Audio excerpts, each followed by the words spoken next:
Hey everybody, it's Femtrooper, and today I'm going to be talking about the last 3 games I beat.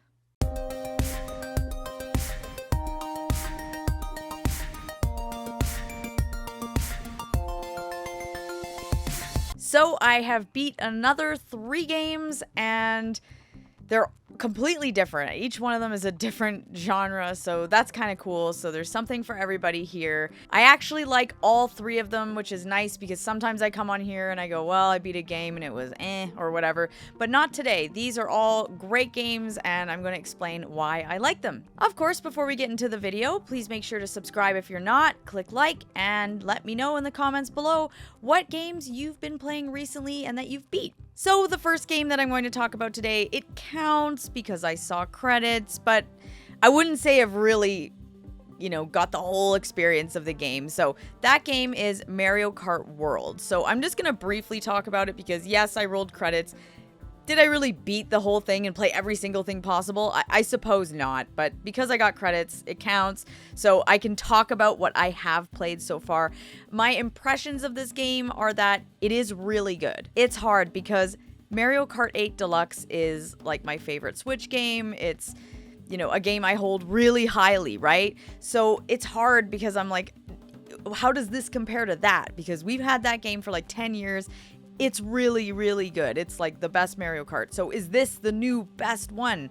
Has this surpassed that game? And I have to say, I don't know yet. I need more time. I've had 10 years to kind of soak in the last one and all the DLC levels and everything. So I can't fully say if this has replaced that yet. I would say no at the moment. Does it have the potential to replace it? Yes, absolutely. And one thing I will say is this game at the moment is definitely harder. I think the reason why it's just a little bit tougher is because the controls are a little different and there's different things you can do. So I think it's just I'm having to kind of relearn things. It's, it's got new stuff. So it's different. And I think that's why it feels harder. I'm not as familiar with everything, but it does feel like it is a little bit more challenging. And I think that's great. I love all the levels. They're so big and I really like the creativity in them. Like, you'll start a level and then it changes, and then when you start the next one, like the next track, it's still kind of like the last one and slowly changes. And I think just creativity wise, it's cool. It's a really solid racing kart game. So yes, if you have a Switch 2, it's definitely a must. You have to have this, like, for sure. It's really, really good. So yeah, I rolled credits on it, and so I had to just briefly talk about it. I have not ventured and checked out every single mode and every single thing that the game has to offer yet. I just don't have as much time in the summer for racing games. I know that seems really silly, but I usually play these types of games with my husband, and in the summer, we're just doing other things because it's nice out. So at night in the winter, when you're like, I'm bored, let's play Mario Kart. Right now, it's kind of like, well, we're outside enjoying the patio or, whatever. We're having a picnic, whatever. So right now, I'm not diving into it as deep as I will, but probably this winter, I'm definitely going to be going like hardcore on it and spend more time with it. And then I can always maybe provide an update there. I'm always talking about stuff on social media.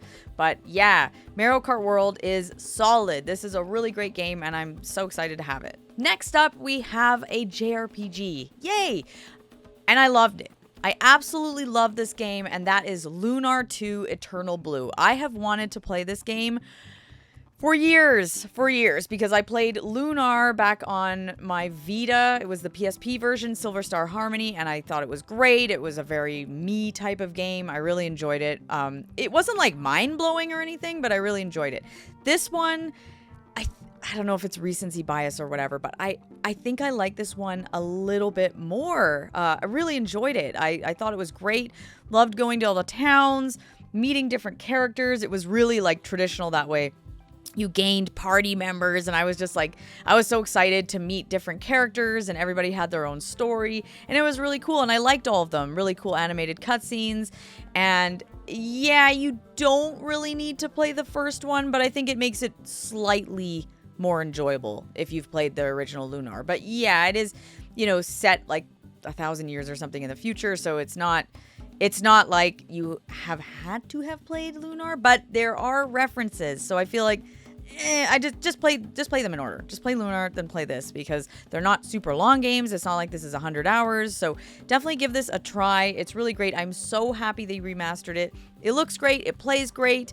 I will say this game is not like, it looks like, oh, super chill, super silly, super easy. No, it's not super easy by any means, but it's also very doable. Like, I did this. There's no difficulty modes. Like, you just go for it and it's possible, but you do have to kind of like watch what you're doing, because it's not just a walk in the park. So really enjoyed Lunar 2. I love the story. I really enjoyed the characters. It was fun.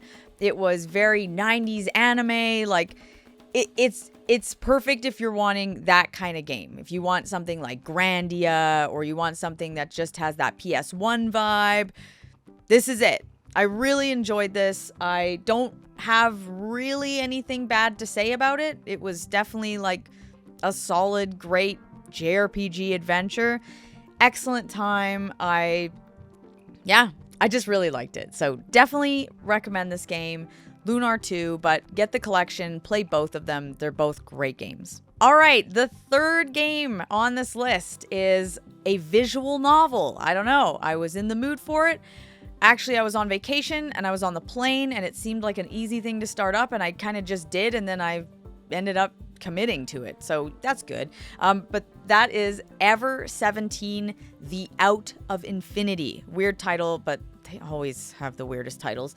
And so this one comes with Ever 17 and Never 7, which I believe is the prequel, but it has a very different story, different characters. So I think you just play whatever you want, but it's supposed to be, I guess, before the events. But I played Ever 17. Now, if you're like, what is that? What is Ever 17? So this is a pure visual novel, meaning there's not really any gameplay. It's mostly just reading. There's the odd time you have to pick a different selection in terms of what your character says, because it will change the outcome of your route. And there's, I think, 5 routes or so, because once you do all of them, you get like the true ending. So you kind of have to. You don't just play it once. It's not that kind of game. You have to play each route. That's just how visual novels work. This is set in a very strange place. It's set in a place called Lemu. It's basically a theme park, and it's a normal theme park, but they have an underwater section. So there's like an underwater part where you take like an elevator down, you're very far under the water, and then there's cool stuff you can do there.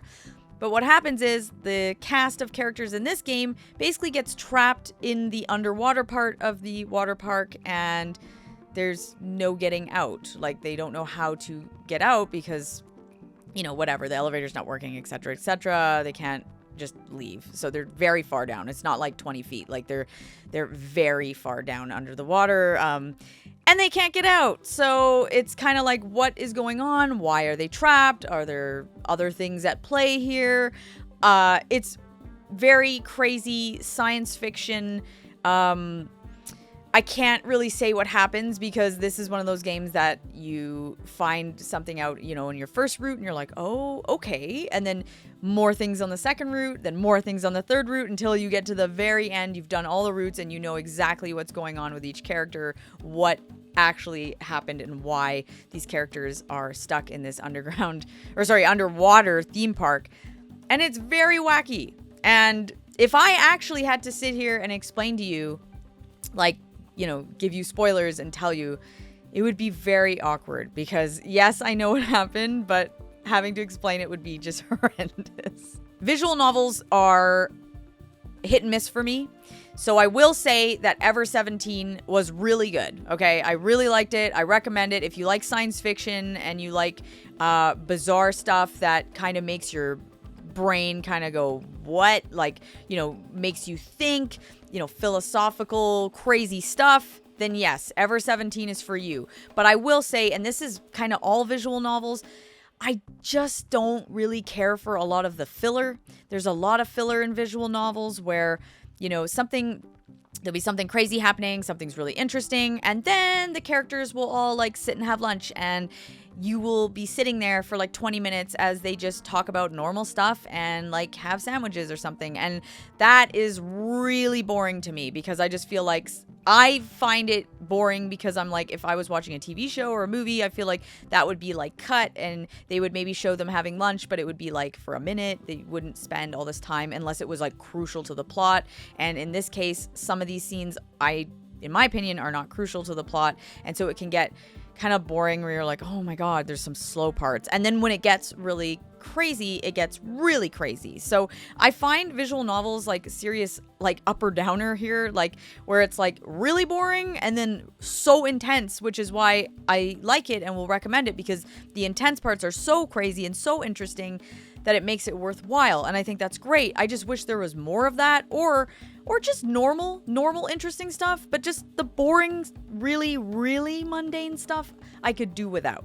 I could really do without, because there are a lot of scenes where it's like, man, but that's a standard thing in visual novels. I'm slowly getting more used to the style in visual novels where it's like you're just reading, you're getting to know these characters, but I do find that it gets pretty tedious and sometimes boring. So I'm just throwing that out there. If you're like, oh, I'm interested and you've never played a visual novel, know that visual novels are interesting that way. They really go from super boring stuff or super like normal stuff to like crazy stuff.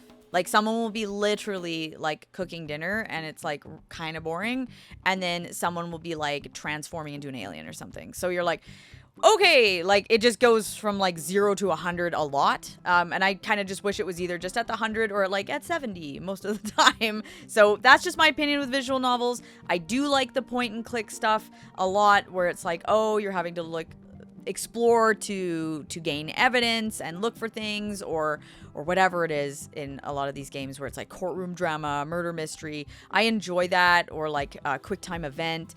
This is pretty much just reading. So just know that if you're into that, yay.